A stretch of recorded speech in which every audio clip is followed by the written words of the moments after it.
Glória a Deus. Cumprimento os irmãos com a paz do Senhor Jesus. Glória a Deus. Quantos já sentiram a presença do Senhor neste lugar aqui? Glória a Deus. O Senhor Jesus está aqui nesta casa, irmãos. Notória a presença do Senhor aqui. É notório. Para quem está ligado, para quem está atento, tenho certeza que já sentiu algo diferente aqui. Isso é o Senhor que faz. É o Senhor que trabalha no meio da sua igreja. Quantos querem ouvir uma palavra, digam amém. Glória a Deus. Abra sua Bíblia comigo, por favor, no livro de Atos dos Apóstolos, capítulo 20. Localize o verso de número 7.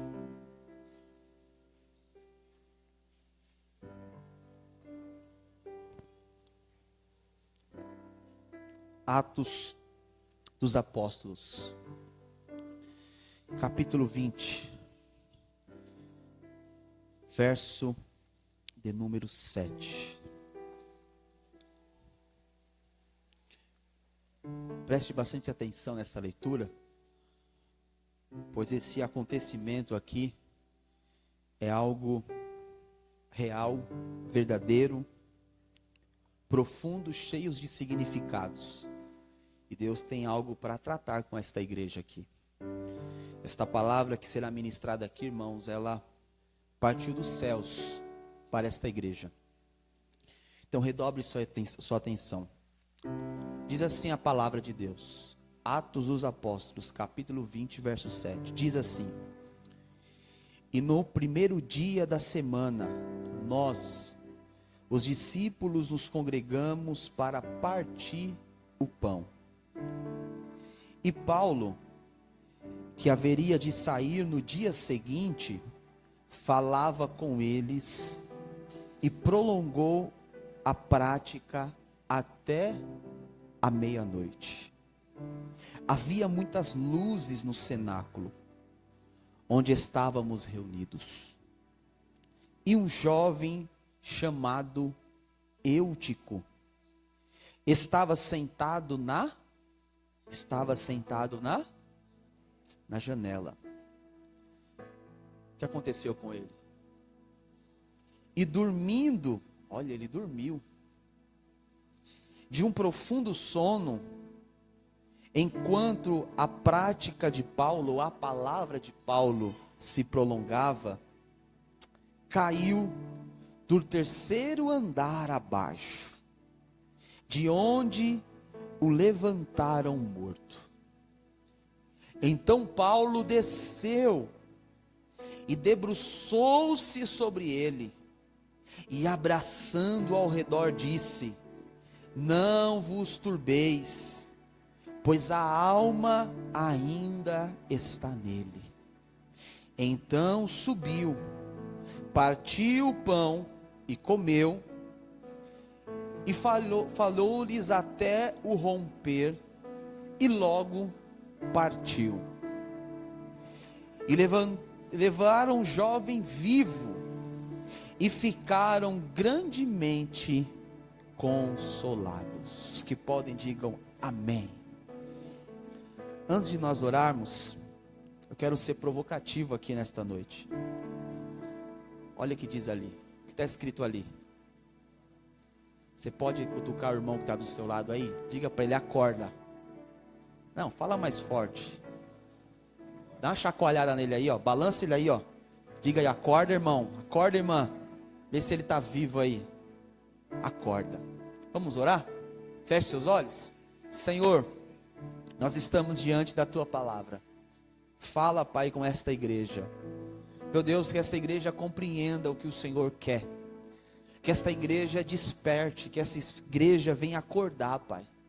Não é noite de nós estarmos dormindo mais. Chega de dormir.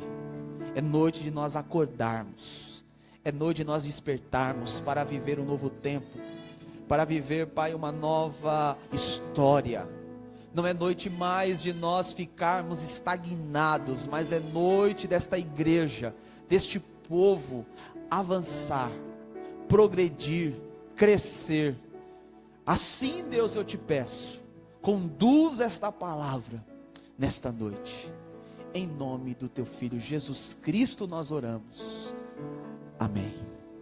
Olhe para cá. Existem momentos na vida em que parece que nós estamos no lugar certo.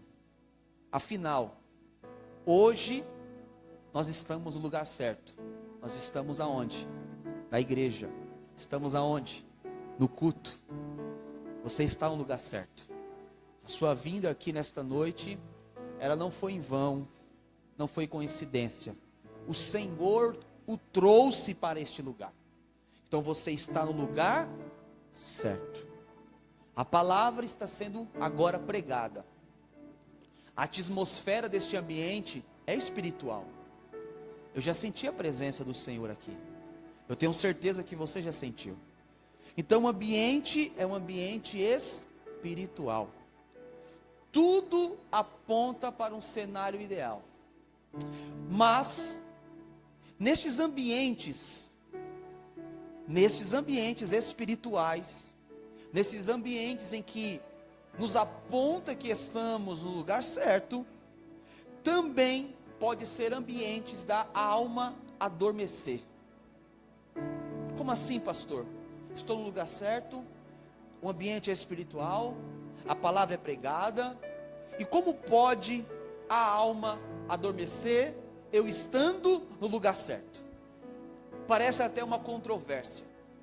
Porém, queridos, quantos de nós, eu me coloco nessa posição, já esteve presente em um lugar, mas totalmente desconectado? Quantos já esteve? Eu sou o primeiro a levantar a mão. Tem mais alguém aqui que reconhece isso? Acho que todo mundo, né? Quantos que estão em um lugar, mas parece que está desconectado daquele lugar? Já esteve no lugar certo, no culto, mas o coração está totalmente longe.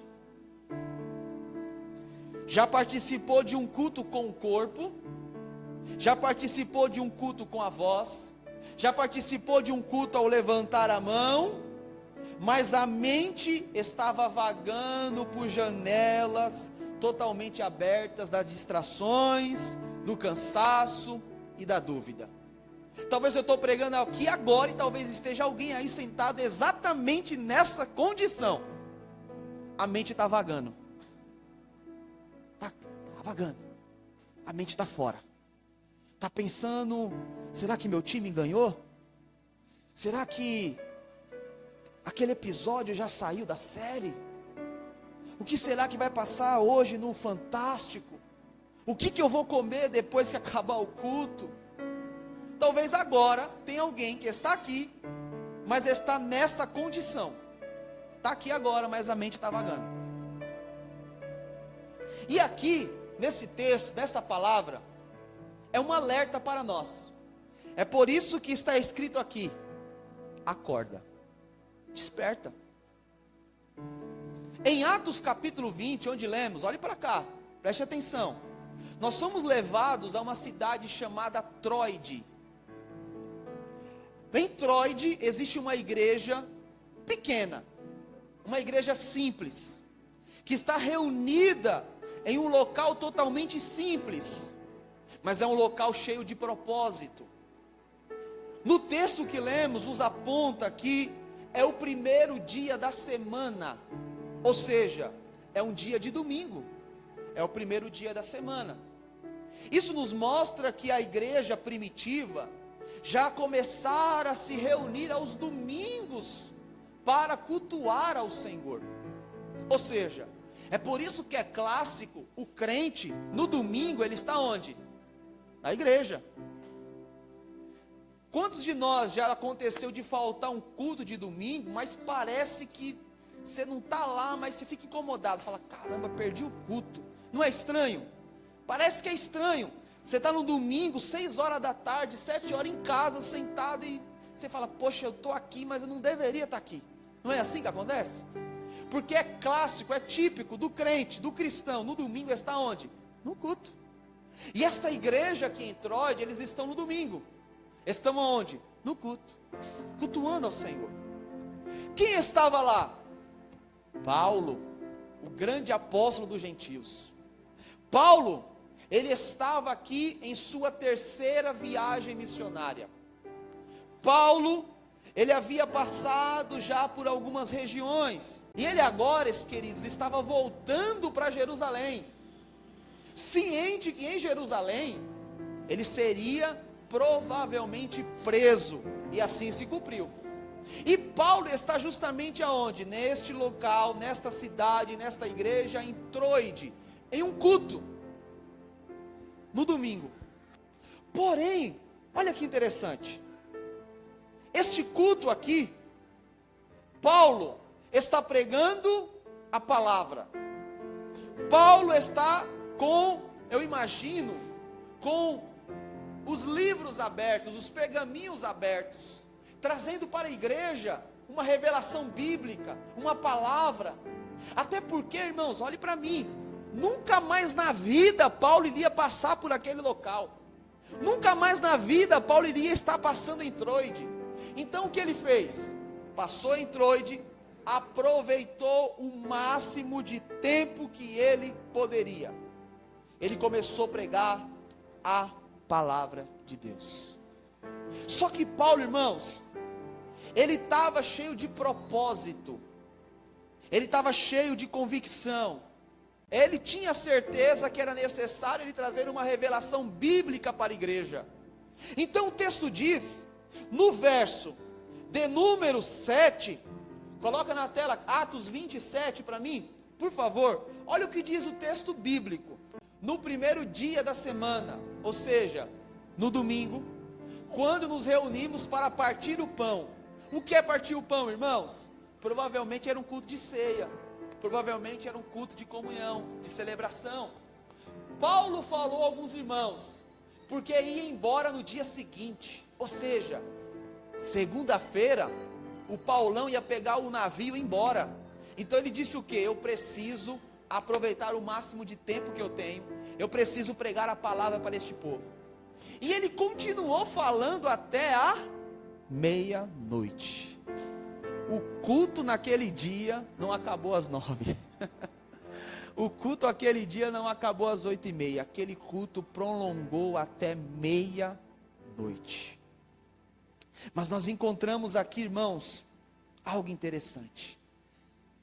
A igreja que estava em Troade, a igreja que estava naquele local simples, limitado, era uma igreja que amava a exposição da palavra de Deus, era uma igreja que amava a doutrina bíblica, era uma igreja que estava com os ouvidos sedentos para ouvir a palavra de Deus, era uma igreja que não estava preocupada com o horário, não estava preocupado com quanto tempo iria terminar a palavra de Paulo, era uma igreja que só queria ouvir Deus falar através de Paulo.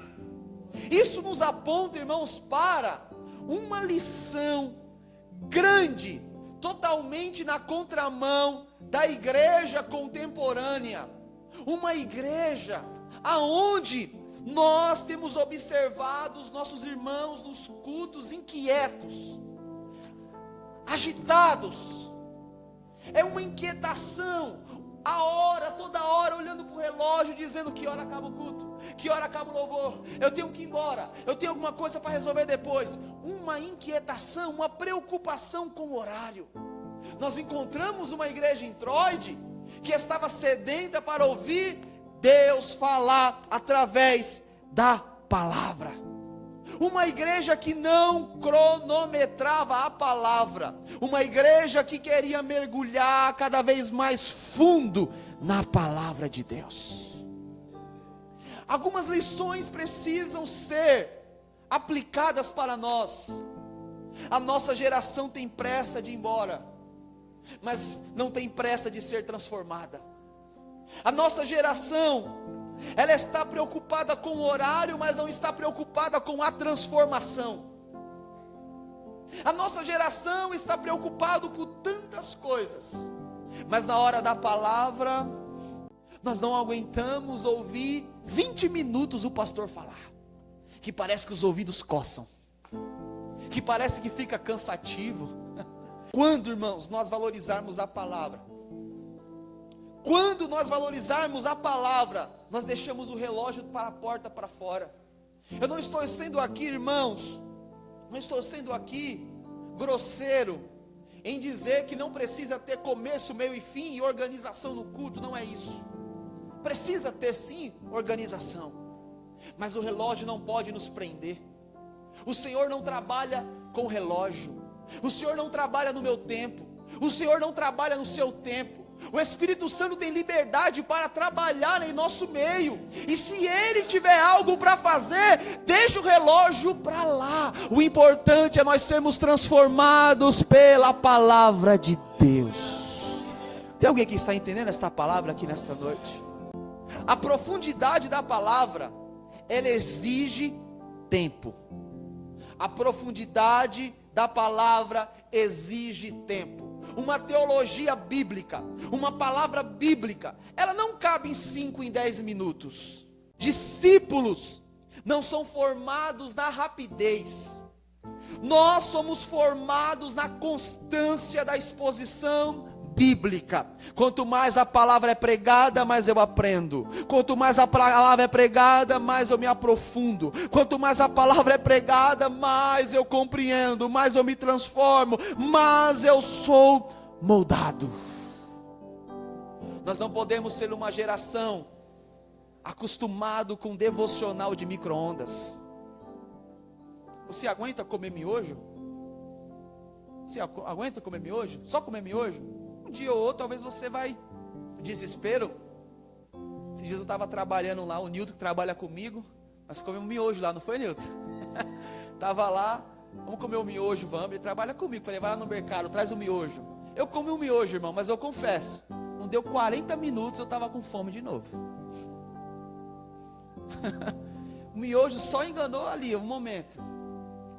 Aí, nós não podemos ser uma geração acostumados com devocional de micro-ondas, de miojinho.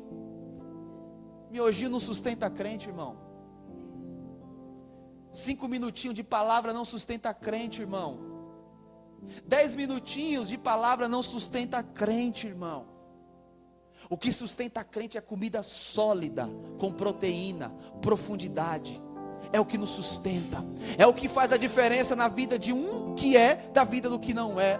Quando os ventos vêm sobre uma árvore, a que permanece em pé é a que está enraizada. E um crente, irmãos, que tem amor, que tem zelo, que tem reverência pela palavra de Deus, ele é um crente enraizado. Aleluias. Há um problema e há uma diferença muito grande entre um culto cansativo e um culto profundo. Há uma diferença. Porque nós encontramos aqui no texto que enquanto Paulo pregava, a igreja de Troade estava o quê? Ouvindo a palavra. A hora passou. A meia-noite estava chegando. Olha que interessante. Só que o texto vai nos dizer um episódio. Preste atenção. Preste atenção, o verso de número 8, nos diz que havia muitas luzes no cenáculo, onde estávamos reunidos. Aquela igreja, aquele povo, não tinha o que nós temos aqui, bancos confortáveis, colchoados, olha que maravilha. Aquela igreja não tinha um telão como esse, para nós, rapidinhos, como quer ver um texto bíblico, já localizar e todo mundo ler.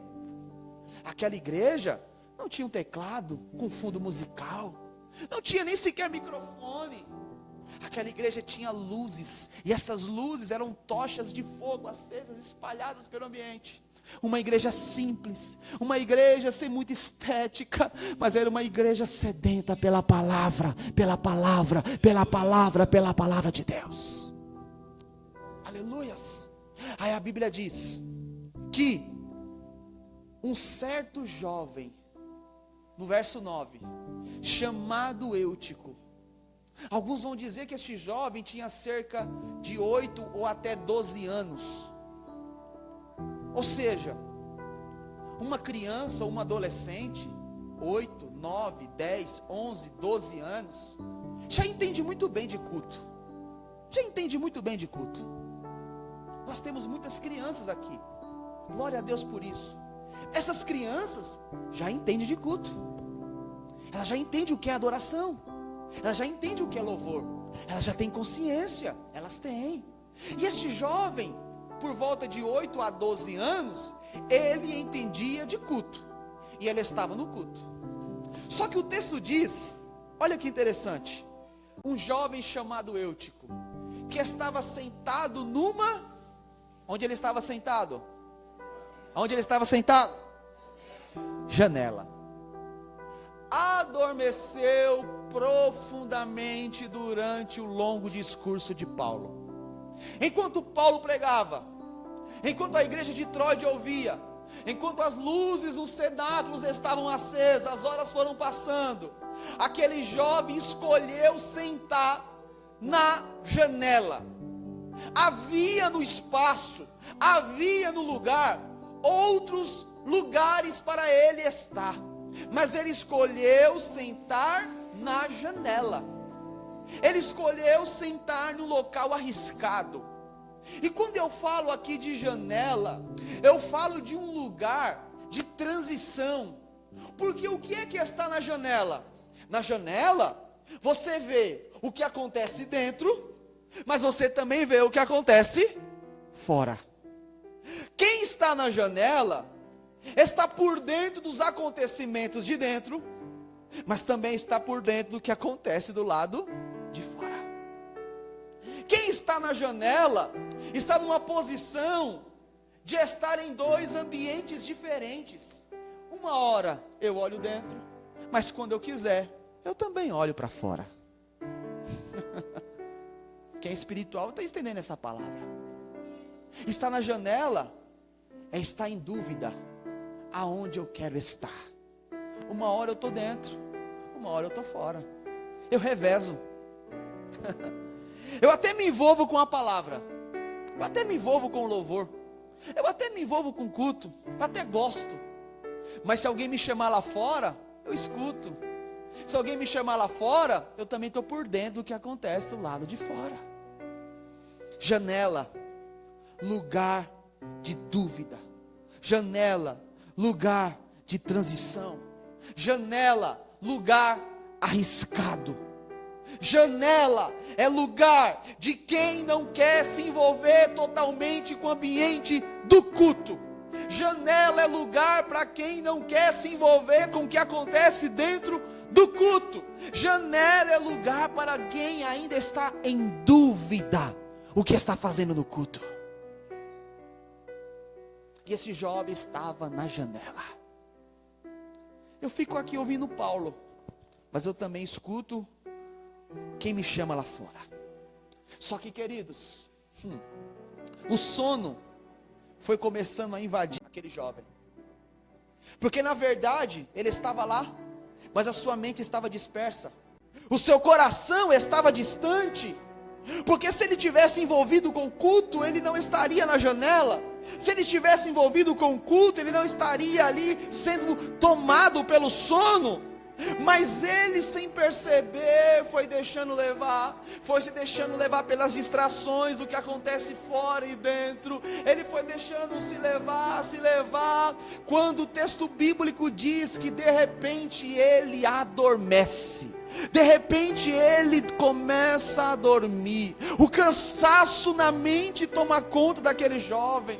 Ele começa a ficar sonolento. Ele começa a ficar com sono. E o sono é um problema, porque o sono sempre vai atingir quem está na janela. Sono sempre vai atingir quem está na janela. Quem não se envolve com culto tem sono no culto. Quem não se envolve no culto está aqui dentro, mas também está pensando lá fora.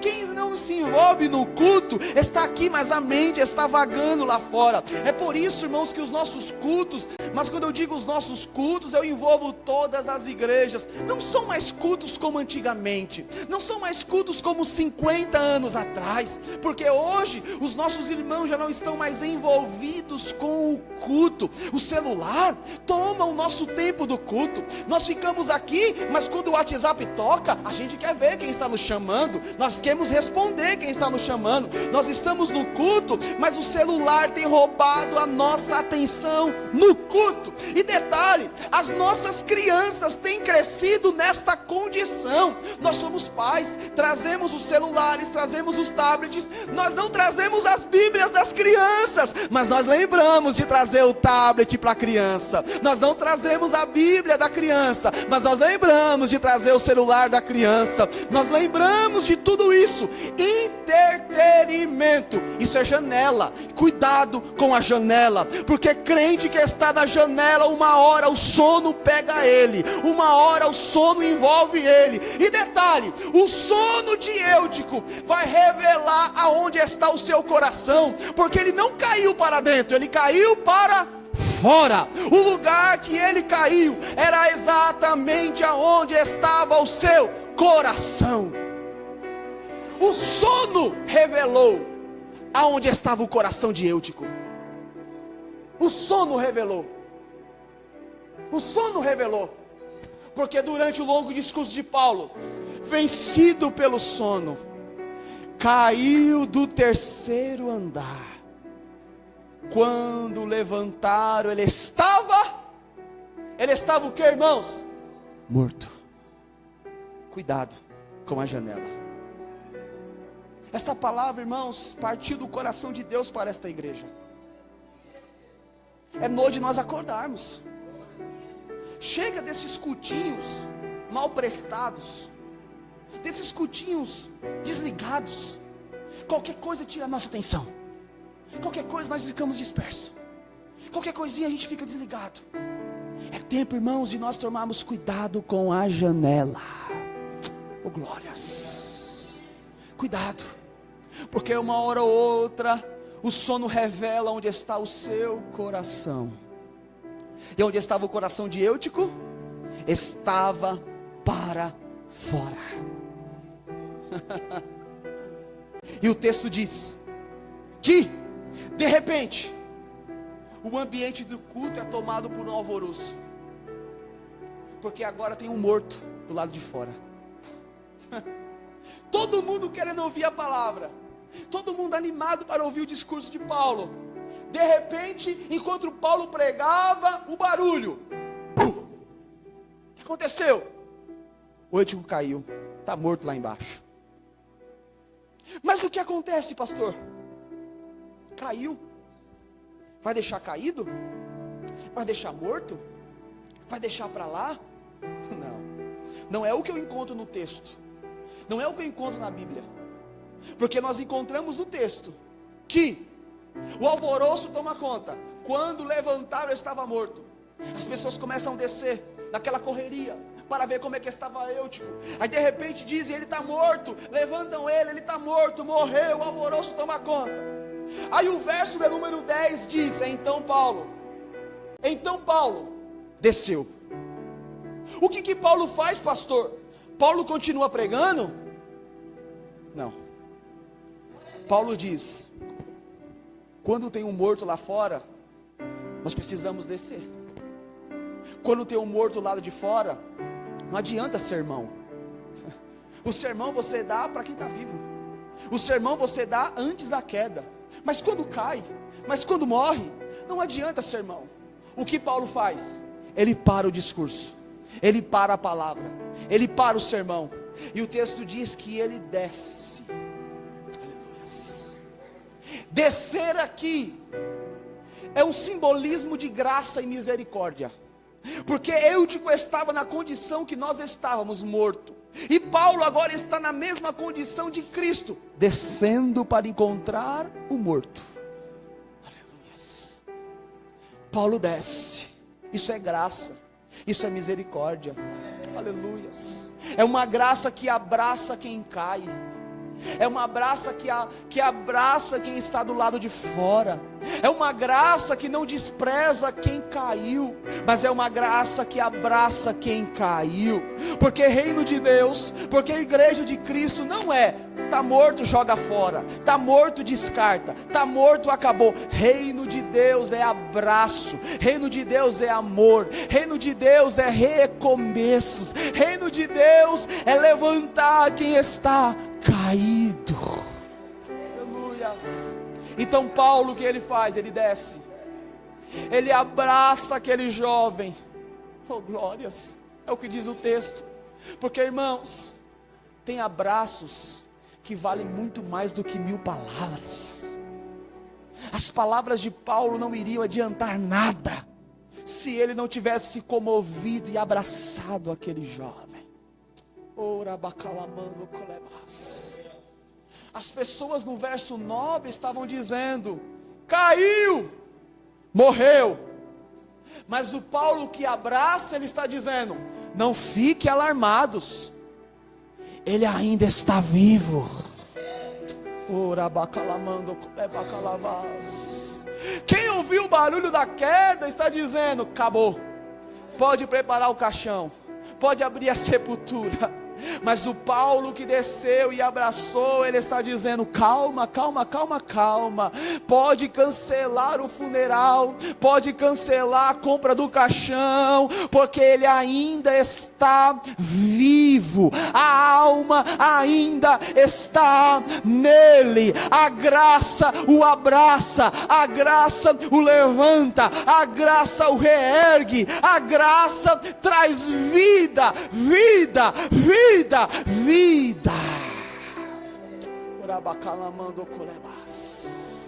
E qual que é a condição que você está aqui nesta noite? Qual que é a condição que você se encontra nesta noite? Se você estiver caído, a graça está aqui para te abraçar. Oh glórias. Se você estiver em uma condição morta, a graça desce as escadas para ir ao seu encontro. Jesus está dizendo aqui: ainda há esperança. Oh glórias, eu repito esta verdade bíblica.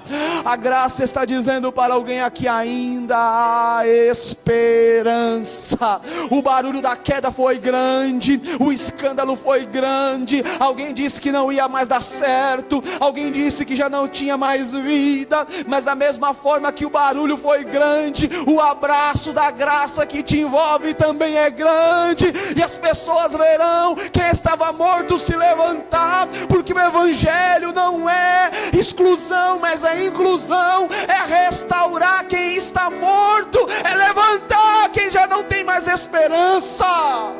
Aleluias. Não dá para continuar o culto quando tem um irmão de nós morto do lado de fora. Eles estavam em um culto de domingo, um momento de ceia, um momento de comunhão, um momento de alegria. Eles iriam partir o pão, era festa. Como que continua a ceia? Como que continua a comunhão? Como é que continua o culto, se o irmão nosso caiu e morreu do lado de fora? Nós encontramos o Paulo dizendo: não, não, não, não. Desce, abraça, restaura, levanta. Oh glórias. Aí o verso de número 11. Então, olha só que maravilha. Ele estava lá em cima, ele vacilou, ele errou, mas ele cai. Mas Paulo não deixa ele caído. Paulo o abraça, e o abraço de Paulo traz vida para ele. O abraço de Paulo ressuscita aquele jovem. O abraço de Paulo restaura aquela alma. O abraço de Paulo traz vida para ele. Alguém disse: morreu, acabou. Paulo está dizendo: não, eu vou abraçar, eu vou atrás, eu desço, eu paro o discurso, mas eu vou abraçar ele. Aí o Paulo faz o quê? Traga ele de volta, sobe ele de novo. Oh, ele não vai ficar lá embaixo, ele não vai para o cemitério, não. Então subiu novamente Agora que Eutico ele volta para a posição, agora que Eutico volta para a mesa, agora que Eutico volta para o lugar, agora que Eutico é restaurado, então partiu e comeu. Paulo, irmãos, nos ensina algo interessante. Comunhão, comunhão. Nós precisamos ter comunhão. Nós não podemos nos alegrar, nós não podemos partir o pão, nós não podemos permanecer parados enquanto os nossos irmãos estão mortos do lado de fora. Não tem como. Então Paulo para, desce, abraça, restaura. Depois que restaurou, então partiu e comeu. Só que tem um detalhe: comeu, meu filho, levantou, ressuscitou. Depois continuou a falar até o amanhecer. Era para ser só até meia-noite, mas como ele não aguentou ser até meia-noite, ele caiu, morreu, mas restaurou. Amém. Mas a palavra continua. A palavra continua. Aí o que era para ser meia-noite, agora foi até o amanhecer. Porque a palavra ainda permanece o centro do culto. Você entende isso aqui? Glória seja dada ao nome de Jesus. Depois que Paulo prega, o texto diz que ele foi embora, porque ele estava voltando para Jerusalém. Pegou a embarcação e foi embora. Só que o verso 12 diz, verso 12: levaram vivo o jovem, e o que muitos consolou. No verso de número 9 está dizendo que levantaram ele morto. Mas agora o verso 12 diz que agora o levaram vivo. Glórias. Tem vida aí. Você crê? Tem vida chegando. Você crê nessa palavra? Não sei o que estava morto, não sei o que estava parado, não sei o que estava estagnado, mas é noite de nós recebermos vida, vida, vida. Eu creio que pelo poder desta palavra, nós passaremos a ter nossos cultos agora diferentes. Nós não se comportaremos mais como Eutico, dormindo, desligado. Não. Aqui é o lugar de nós estarmos acordados. Chacoalha esse irmão aí, diz para ele aí, ó, acorda aí, vaso. Acorda aí, o pastor nem foi até meia-noite, ainda é 8h46. Acorda. É noite de nós estarmos acordados. Quem está vivo aqui nesta noite? Você está vivo aí nesta noite? Quem está vivo dá um glória aí. Se levante, se coloque de pé comigo nesta noite, em nome de Jesus. Oh glórias, oh glórias. É vida, é vida chegando. Oh glórias, é vida chegando. Fique de pé, meu irmão, se coloque de pé. Vamos orar todos nós juntos. Pega na mão desse irmão que está do seu lado aí. Nós somos uma igreja viva, uma igreja carismática, uma igreja animada. Nós não somos uma igreja morta. Nós somos uma igreja que reage à palavra de Deus. Nós somos crentes alegres diante do eterno. Então tem vida aí, aleluias. Feche seus olhos comigo, levante as suas mãos para o alto. Receba nesta noite vida da parte de Deus. Levante as mãos para o alto em nome de Jesus. Levante o mais alto que você puder. Oh glórias, levante os mais altos. Isso aqui é um sinal profético. Enquanto você levanta as mãos, os céus te enchem de vida.